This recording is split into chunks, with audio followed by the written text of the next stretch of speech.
Bihar assembly ఎన్నికల్లో ముస్లిం ఓటర్లను ఆకర్షించేందుకు ప్రధాన పార్టీలు తీవ్రంగా ప్రయత్నిస్తున్నాయి.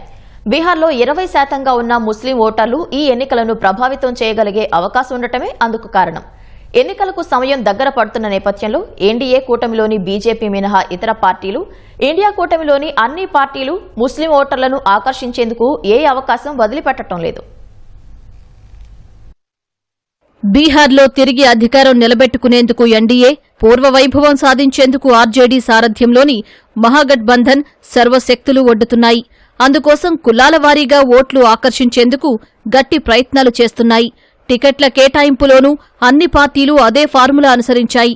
అయితే బీహార్ జనాభాలో 20% ఉన్న ముస్లిం ఓటర్లను ఆకట్టుకునేందుకు ప్రధాన పార్టీలు తీవ్రంగా యత్నిస్తున్నాయి. బీహార్లో 243 నియోజకవర్గాలు ఉండగా అందులో 87 స్థానాల్లో 20% పైగా ముస్లిం ఓటర్లు ఉన్నారు. 11 సీట్లలో 40% కంటే ఎక్కువ ఉన్నారు. 40 నియోజకవర్గాల్లో ముస్లింలు ఎన్నికల ఫలితాలను ప్రభావితం చేయగలిగే స్థాయిలో ఉన్నారు. ముస్లిం యాదవ్ ఫార్ములాతో దాదాపు 20 ఏళ్లు బీహార్ను ఏలిన ఆర్జేడీ మరోసారి ఆ వర్గంపైనే భారీ ఆశలు పెట్టుకుంది. ఆ ఓటు బ్యాంకుకు గండి కొట్టాలని ఎన్డీఏ ప్రయత్నిస్తోంది.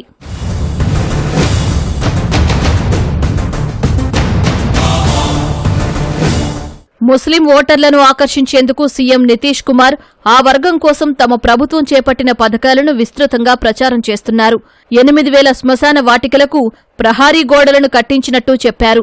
మైనారిటీల సంక్షేమం కోసం 2025-26లో 1,080 కోట్లను కేటాయించినట్లు ఆయన తెలిపారు. ఇది గతంతో పోలిస్తే 306 రెట్లు అధికమన్నారు. బీజేపీతో జట్టు కట్టిన నితీష్ ముస్లిం ఓట్లను ఏ మేరకు సాధిస్తారనేది ఆసక్తికరంగా మారింది. జేడీయూ ఈసారి ముస్లింలకు కేవలం 4 టికెట్లు మాత్రమే కేటాయించింది. ఎన్డీఏ మరో భాగస్వామి లోక్ జనశక్తి పార్టీ రామ్ విలాస్ పాస్వాన్ వర్గం అధినేత చిరాగ్ పాస్వాన్ ముస్లిం ఓటర్లను ఆకట్టుకునేందుకు తీవ్రంగా శ్రమిస్తున్నారు. 2005లో ఓ ముస్లింను ముఖ్యమంత్రి చేయడం కోసం తన తండ్రి పదవి త్యాగం చేసిన విషయాన్ని గుర్తు చేస్తున్నారు.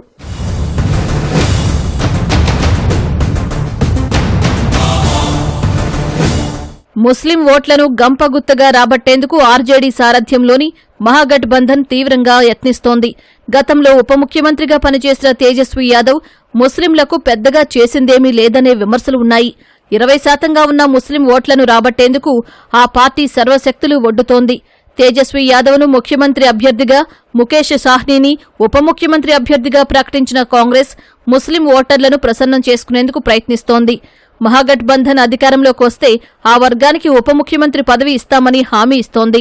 మరోవైపు గత బీహార్ అసెంబ్లీ ఎన్నికల్లో అసదుద్దీన్ ఓవైసీ సారథ్యంలోని ఎంఐఎం సీమాంచల్లోని 5 సీట్లు గెలుచుకుంది. మరో 10 చోట్ల అతి తక్కువ తేడాతో ఓడిపోయింది. ఇది ఆర్జేడీ కాంగ్రెస్ కూటమిని భారీగా దెబ్బతీయటమే కాకుండా అధికారానికి దూరం చేసింది. ఈసారి ఎంఐఎం 25 చోట్ల పోటీ చేస్తోంది. అన్ని పార్టీలపై అసంతృప్తితో ఉన్న ముస్లింలు ఇంతవరకు ఏ పార్టీకి బహిరంగంగా మద్దతు ప్రకటించలేదు. దీంతో ఈసారి వారి ఓట్లు ఎవరికి అనే విషయమై ఉత్కంఠ నెలకొంది.